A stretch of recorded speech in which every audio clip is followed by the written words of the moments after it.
Hello friends, welcome to my YouTube channel जय मां Saraswati classes, जिसमें हम आपको पॉलिटी पढ़ा रहे हैं। पॉलिटी की ऐसी क्लास है जो उसमें इसके प्रीवियस क्लास में पार्ट फर्स्ट था, जिसमें हम मेजर कॉन्स्टिट्यूशनल अमेंडमेंट या प्रमुख संविधान संशोधन पढ़ा रहे थे। आज आपको उसी का पार्ट 2, उसमें ही प्रमुख संविधान संशोधन, जिसकी आप 3 या 4 या 3 या 4 क्लासेस हो गई आपकी, जिसमें हम प्रमुख संविधान संशोधन के बारे में बता देंगे, क्योंकि बहुत सारे संविधान संशोधन ही पूछे जाते हैं एग्जाम में। तो ठीक है, आज आपकी क्लास शुरू करते हैं। तो अगर आपने चैनल अभी तक सब्सक्राइब नहीं किया तो प्लीज़ सब्सक्राइब कर लीजिए। और चलिए आज देखते हैं। आपका 100वां संविधान संशोधन तक हम बता चुके थे। अब आपका आज देखते हैं 99वां संविधान संशोधन। 99वां संविधान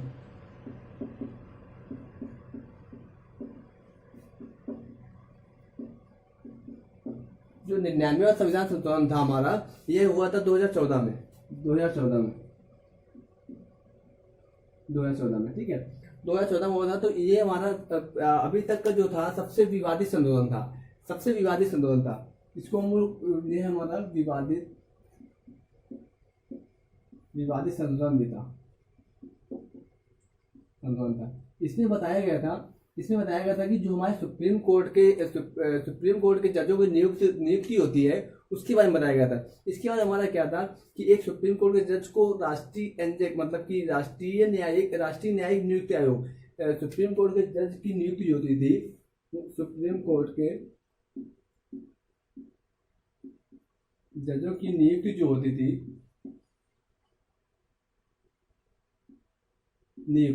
वो एनजेएसी, ठीक है।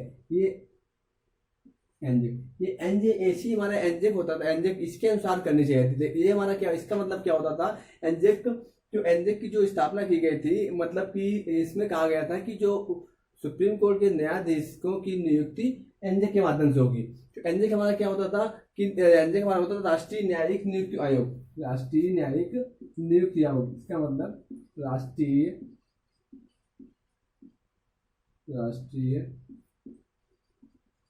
न्यायिक नियुक्ति आयोग, ठीक है। इसमें ये कहा गया था, लेकिन इसमें हमारा ये क्या था, एनजेक के माध्यम से क्या था कि बोला गया था कि जो एनजेक का ग्रुप होगा, समूह होगा, उसमें से हमारा एक तो कानून मंत्री होगा,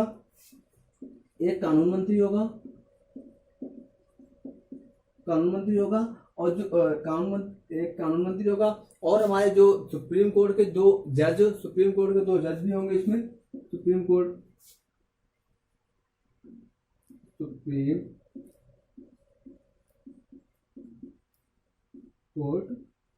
के दो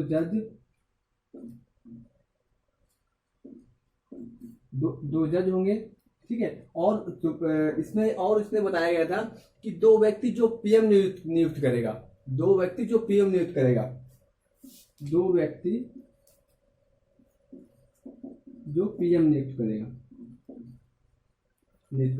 मतलब एनजे के माध्यम से बताया गया था कि एक हमारे कानून मंत्री होंगे, जो कानून मंत्री के पद पे होंगे वो, और दूसरे हमारे सुप्रीम कोर्ट के दो जज, और दो ऐसे व्यक्ति जो पीएम नियुक्त करेगा, जो मतलब हमारे पीएम कह देगा, वो दो व्यक्ति बैठेंगे। तो इसमें कहा गया था कि एनजे के माध्यम से हमारे जो सुप्रीम कोर्ट के जजों की नियुक्ति की जाएगी। लेकिन यह संविधान संशोधन इस वजह विवादित हुआ कि इसमें अगर ये मान लीजिए संविधान संशोधन मान लिया जाता, तो जो सर्वोच्च न्यायालय की शक्तियां होती है, उसमें एक कानून मंत्री तो पीएम के अकॉर्डिंग काम करता है, तो ये पीएम का सदस्य हो जाता है पीएम की तरफ, और दो व्यक्ति जो पीएम नियुक्त करता है, तो 3 सदस्य तो हमारे पीएम की तरफ के ही हो जाते हैं से। तो हमारे जो सर्वोच्च न्यायालय था, उसमें से जो ऐसा ही सदस्य चुना जाता, हो सकता है कि जो हमारे पीएम के फेवर का हो। इस वजह से यह हमारा जो संशोधन था, यह सबसे विवादित संशोधन था, और इसको लागू संविधान संशोधन तो बना, बट ये हमारा रद्द हो गया। तथा यह हमारा रद्द होने के बाद अभी भी जो हमारे सुप्रीम कोर्ट की जजों की जो नियुक्ति होती है, वो हमारे कोलेजियम के माध्यम से होती है। जो सुप्रीम कोर्ट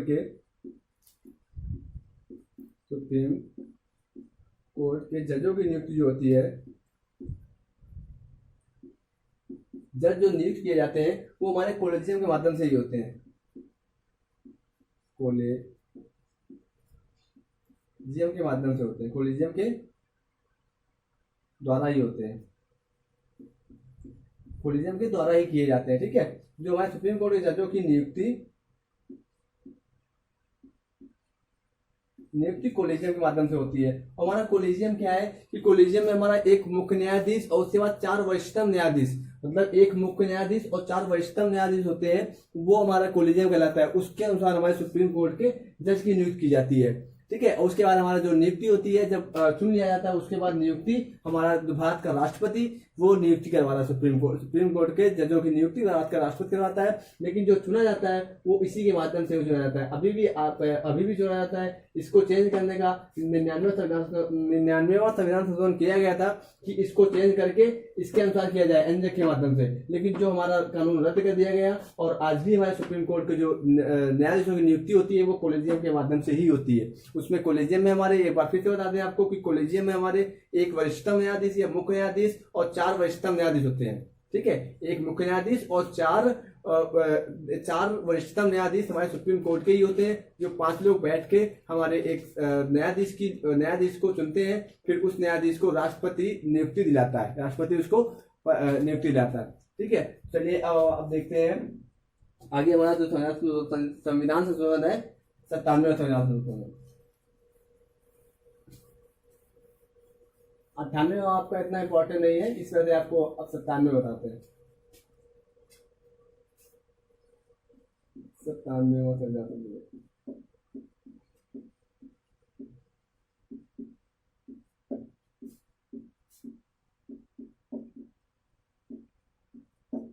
97वां संविधान संशोधन 97वां संविधान संशोधन 97वें संविधान संशोधन में क्या बताया गया आपके कि जैसे ये हमारा पहला तो संविधान संशोधन हमारा 2011 में हुआ था, 2011 में हुआ था। ठीक है, इसमें हमारा बताया गया था कि जो सहकारी समितियां हैं, सहकारी समितियों को संवैधानिक दर्जा इसी संविधान संशोधन के हिसाब से दिया गया था। जो इससे सहकारी समितियों को संवैधानिक दर्जा प्राप्त किया गया था। ठीक है, तो इसके अनुसार सहकारी समितियों को संवैधानिक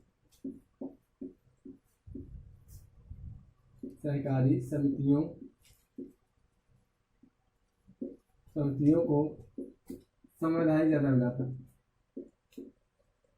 संवैधानिक दर्जा दिया गया, संवैधानिक दर्जा दिया गया। ठीक है, इसके अनुसार हमारा सरकारी समितियों का संवैधानिक दर्जा दिया गया है, जिसको हमें भाग 9 का बी, भाग 9 के बी में तथा आर्टिकल हमारा था तथा भाग 9 के बी में हमारा बताया गया संवैधानिक समितियों के बारे में। और आर्टिकल जो था हमारा 43 का बी, आर्टिकल 43 का बी ये जोड़ा गया हमारे संविधान में जोड़ा गया, जो हमारा सरकारी समितियों को संवैधानिक दर्जा दिया गया 97वें संविधान 2011 के माध्यम से। भाग हमारा 9 का बी और आर्टिकल 43 का बी जोड़ा गया। तो हमारे पीएम कौन थे? ये हमारे मनमोहन सिंह जी थे।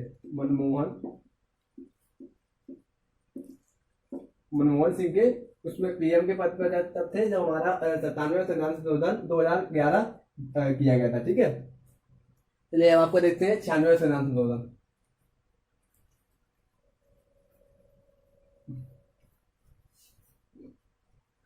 तो देखते हैं 96वां संविधान संशोधन।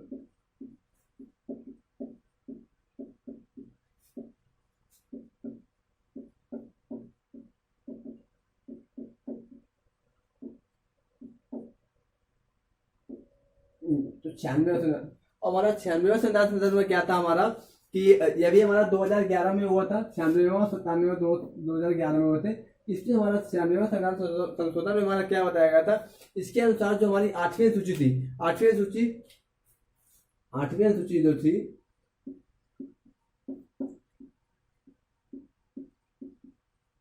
आठवीं सूची में आपको सबको पता है कि 8वीं सूची में भाषाओं के बारे में बताया गया है। ठीक है, जिसमें हमारी टोटल मूल संविधान में हमारी 14 भाषाएं थी और हमारी अभी वर्तमान में हमारी 22 भाषा हो गई है। तो 8वीं सूची में जो हमारी भाषा थी, 8वीं सूची में चेंजमेंट किया गया है इस संविधान संशोधन के माध्यम से। जो हमारी उड़ीसा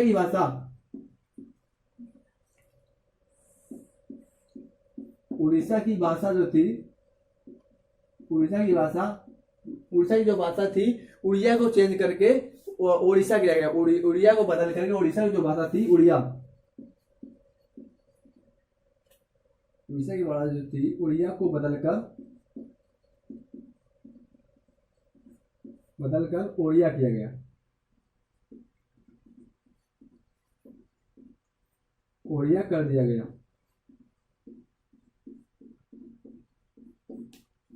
ओड़िया कर दिया गया, ठीक है। तो हमारा जो 96 संविधान संशोधन या 96 संविधान संशोधन 2011 हुआ था, उसके माध्यम से 8वीं अनुसूची में जो उड़ीसा की भाषा थी उड़िया को बदल करके ओड़िया कर दिया गया था, ठीक है। ये हमारा पृष्ठ संख्या 15 में बताया गया है, ठीक है। तभी हमारे आपके जो पीएम थे, पीएम ये हमारे मनमोहन सिंह जी थे, मनमोहन सिंह जी थे, ठीक है। तो हमारा आगे आता है जो ये आपका था 96वां संविधान संशोधन। अब आपका आगे जो आता है, आगे आपका 95वां संविधान संशोधन, ठीक है।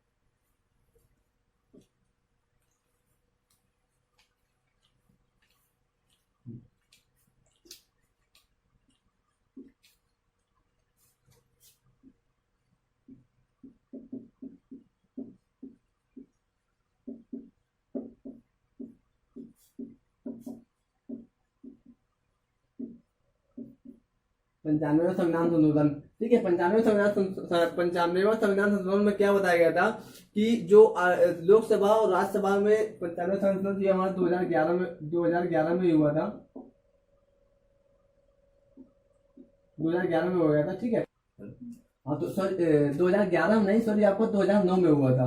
2009 में जो किया गया था संविधान संशोधन, ये 95 संविधान संशोधन, इसके अनुसार हमारा क्या था, जो राज्यसभा और लोकसभा, राज्यसभा और विधानसभा में जो राज्यों विधानसभा में जो सीटें थी SC/ST का जो रिजर्वेशन था, जो आपका अभी 104 संविधान संशोधन अभी किया गया है 2020 में जो 25 जनवरी 2020 में, ठीक है।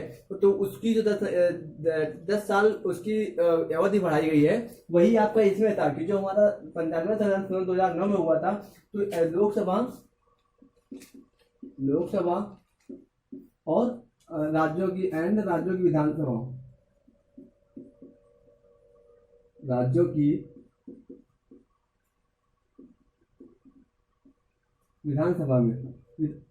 राज्यों की विधानसभा में जो था, जो कुछ सीटें जो थी वो SC एंड ST की जो राजनीतिक आरक्षण था, राजनैतिक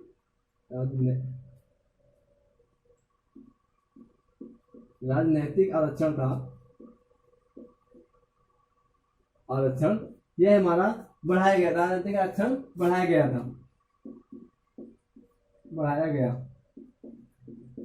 जो हमारा 25 जनवरी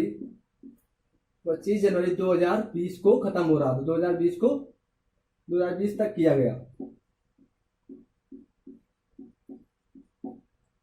25 जनवरी 2020 तक किया गया, ठीक है। तो यह हमारी इसकी अवधि 25 जनवरी 2020 तक थी। इसी अवधि को बढ़ा करके 104 संविधान संशोधन जो अभी 2019 में हुआ था, उसके अनुसार इसको बढ़ा करके अवधि को 25 जनवरी 2030 तक कर दिया गया है, ठीक है। तो ये हमारा जो इसके पहले जो बढ़ाया गया था प्रीवियस, तो 95 संविधान संशोधन 2020 के अनुसार जो 25 जनवरी 2020 तक किया गया था, ठीक है। तो ये SC/ST का जो राजनीतिक सीटों का आरक्षण था ये बताया गया था, ठीक है। जो हमारा इसके बारे में बताया गया था, जो हमारा आर्टिकल 334 के बारे में था, आर्टिकल 334 में बताया गया है, ठीक है। इसके आरक्षण के बारे में 334 में बताया गया है, ठीक है। इसके हमारे क्या कहते हैं, जो इसके पहले जो आरक्षण था हमारा 25 जनवरी 2010 को समाप्त हो रहा था, 25 जनवरी जो 2010 को यह समाप्त हो रहा था, आरक्षण 25 जनवरी 2010 को समाप्त हो रहा था, ये 25 जनवरी 2010 को समाप्त हो रहा था। तो इसमें 95 संविधान 2009 किया गया और इसको बढ़ा करके 25 जनवरी 2020 तक इसकी अवधि बढ़ाया गया, अवधि इसकी बढ़ाई गई और 25 जनवरी 2020 तक कर दी गई। इसी अवधि को बढ़ा करके 104 संविधान संशोधन के अनुसार इसको 25 जनवरी 2030 तक कर दिया गया है, ठीक है। अब आगे आपका देखते हैं 93वां संविधान संशोधन।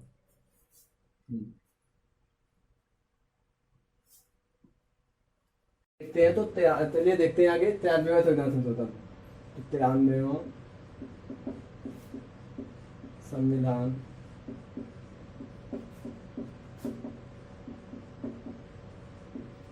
संशोधन जो हमारा 2006 में हुआ था, 2006 में, ठीक है। तो इसमें हमारा क्या बताया गया था कि जो कोई भी शिक्षण संस्थान, जो शिक्षण संस्थान थे, उनमें से अनुसूचित जाति, अनुसूचित जनजाति तथा अन्य पिछड़े वर्ग को सीटों के आरक्षण की व्यवस्था कराई गई थी, ठीक है। इसके अनुसार हमारी क्या थी, जो अनुसूचित जाति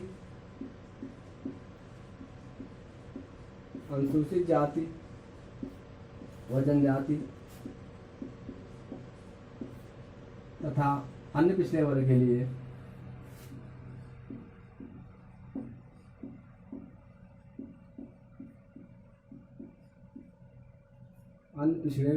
लिए शिक्षण संस्थानों में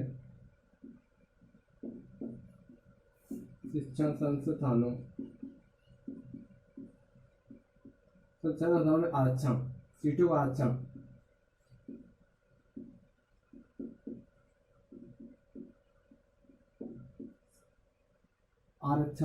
सीटों का आरक्षण के बारे में बताया गया था, ठीक है।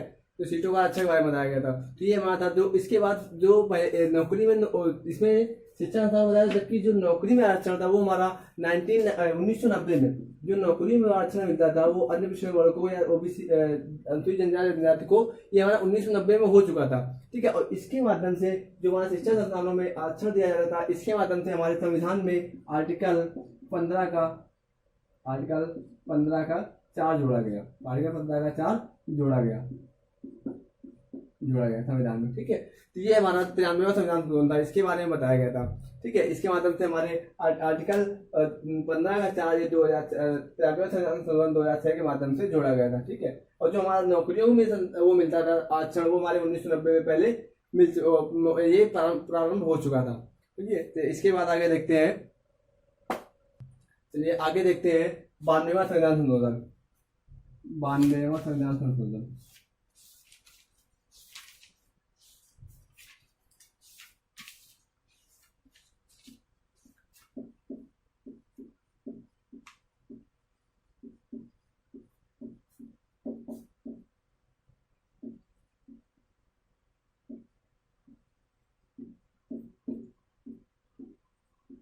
जो 92वां संविधान संशोधन हमारा 2003 में हुआ था,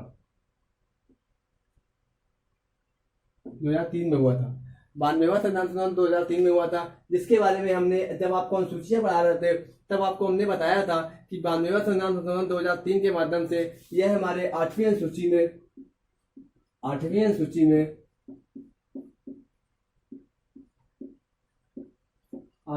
में जो हमारी भाषा से संबंधित है, जिसमें हमारे भाषाओं के बारे में बताया गया है, ठीक है। तो जिसमें हमारी 92वां संविधान संशोधन 2003 के माध्यम से 4 भाषाएं और जोड़ी गई। तो 4 भाषाएं कौन कौन जोड़ी गई थी, इसके माध्यम से 4 भाषाएं जोड़ी गई। 4 भाषाएं जोड़ी गई, कौन कौन सी थी हमारी, एक मैथिली, संथाली,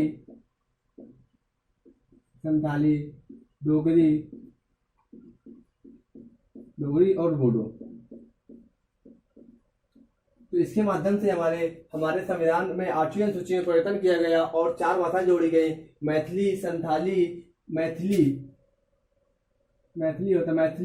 संथाली, डोगरी और बोडो, ये 4 भाषाएं हमारे अनुसूची 8 में से जोड़ी गई। तो टोटल भाषाएं हमारी हो गई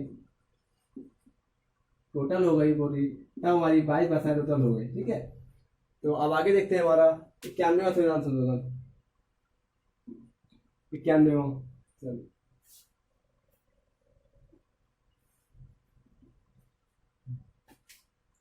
चलिए आगे देखते हैं आपका 91वां संविधान संशोधन। तो 91वां संविधान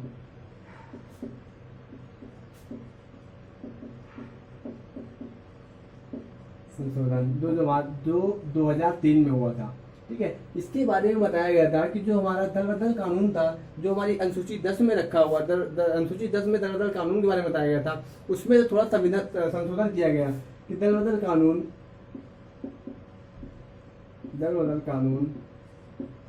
कानून में संशोधन किया गया, इसके कहा संशोधन किया गया, संशोधन किया गया और कहा गया कि जो हमारे केंद्र और राज्य के मंत्री परिषद होते हैं, जो केंद्र और राज्य के मंत्री होते हैं वो हमारे लोकप्रिय सदन से चुने जाते हैं। तो लोकप्रिय सदन हमारा क्या होता है कि लोकसभा और विधानसभा, ठीक है। तो मंत्रिपरिषद की जो मंत्रिपरिषद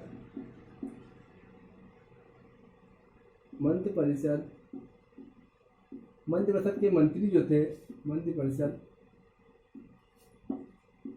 के मंत्रिपरिषद के मंत्रियों की संख्या जो थी वो हमारे लोकसभा या विधानसभा या राज्यों की विधानसभा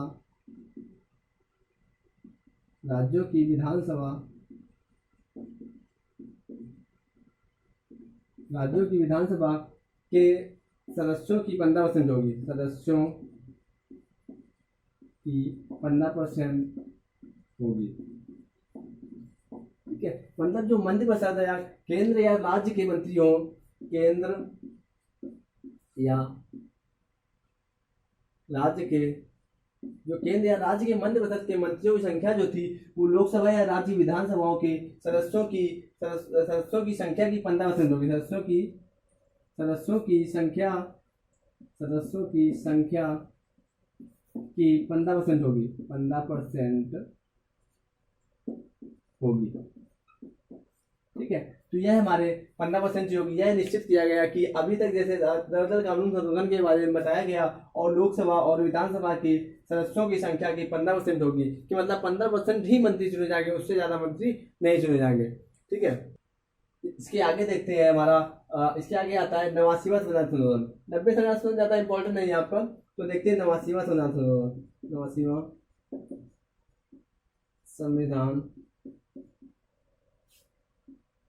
संविधान संशोधन, यह भी हमारा 2003 में हुआ था, जिसमें हमारा बताया गया था कि पहले हमारा यह था जो एससी और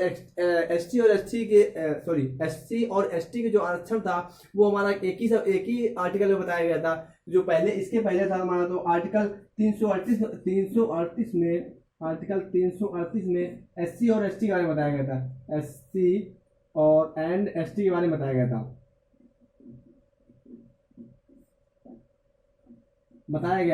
बट इसके बाद इस संविधान संशोधन के बाद इसको चेंज किया गया, इसमें बदलाव किया गया, बदलाव हुआ और इसको जो एससी था, एससी को आर्टिकल 338 में बताया, आर्टिकल 338 में एससी कमीशन के बारे में बताया गया, आर्टिकल 338 में एससी कमीशन को रखा गया, एससी कमीशन के बारे में बताया गया। और जो आर्टिकल 338 का ए, आर्टिकल 338 का जो ए था, आर्टिकल 338 का ए इसमें आपका एसटी कमीशन के बारे में बताया गया। इसमें जो 338 का ए था आपका, इसमें एसटी का कमीशन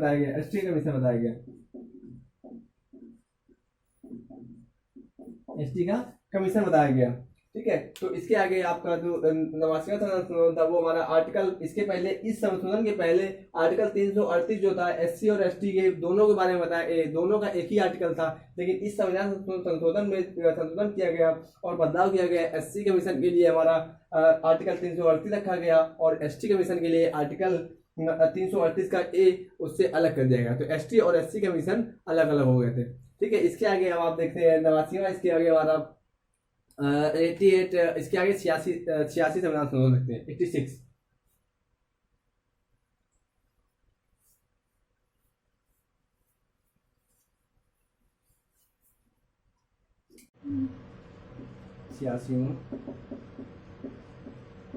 संविधान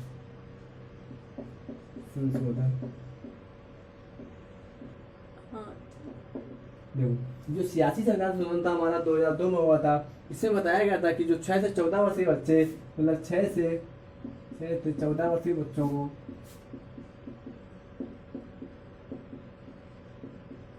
को निःशुल्क शिक्षा का प्रावधान था, निःशुल्क शिक्षा का प्रावधान था। ठीक है, जो इसके तहत हमारे संविधान में आर्टिकल 21 का ए जोड़ा गया, 21 का ए जोड़ा गया। ठीक है, लेकिन इसके पहले जो हमारा ये तो अब तो ये हमारा क्योंकि तो हमारा मौलिक अधिकार बन चुका था, मौलिक अधिकार बन चुका था। अब ये इस संविधान संशोधन के बाद हमारा ये मौलिक जो 86 संविधान संशोधन 2002 हुआ था, इसके बाद हमारा ये मौलिक अधिकार बन चुका था। लेकिन मौलिक अधिकार हमारा 21 के ए में जोड़ दिया गया था, क्योंकि मौलिक अधिकार जो हमारे हैं वो हमारे आर्टिकल 12 टू आर्टिकल 35 तक है। आर्टिकल 35 तक हमारे मौलिक अधिकार बताए गए हैं। लेकिन इसके पहले ये कानून था, लेकिन इसके पहले कानून हमारा डीपीएसपी में था। इसके पहले जो कानून हमारा था ये डीपीएसपी में था, मतलब राज्य के नीति निर्देशक तत्व, नीति निर्देशक तत्व डीपीएसपी में यह था कि इसके अनुसार हमारा आर्टिकल 45 में बताया गया था यही चीज। आर्टिकल 45 में यही बात बताई गई थी कि 6 से 14 वर्ष के बच्चों को निःशुल्क शिक्षा का प्रावधान था। लेकिन हमारा जो डीपीएसपी जो मौलिक अधिकार हमारे होते हैं वो मौलिक अधिकारों का हमारा कोई हनन नहीं कर सकता है। जो मौलिक अधिकार का अगर कोई आपका हनन करता है तो आप उसके लिए सुप्रीम कोर्ट जा सकते हैं या हाई कोर्ट जा सकते हैं। लेकिन जो डीपीएसपी होती है ये राज्य पर डिपेंड करता है कि अगर राज्य आपका ये जो डीपीएसपी मानता है तो मानता है, नहीं फिर आप उसको लागू नहीं करवा सकते। ठीक है, तो ये थे हमारे 86वां संविधान संशोधन। आज की क्लास आप यहीं आपकी समाप्त करते हैं। चलिए अब नेक्स्ट जो बचे हुए संविधान संशोधन है वो आपकी नेक्स्ट क्लास में बनाएंगे। ठीक है, तो वीडियो अच्छा लगे तो लाइक सब्सक्राइब जरूर करिएगा, दोस्तों के साथ शेयर भी करिएगा।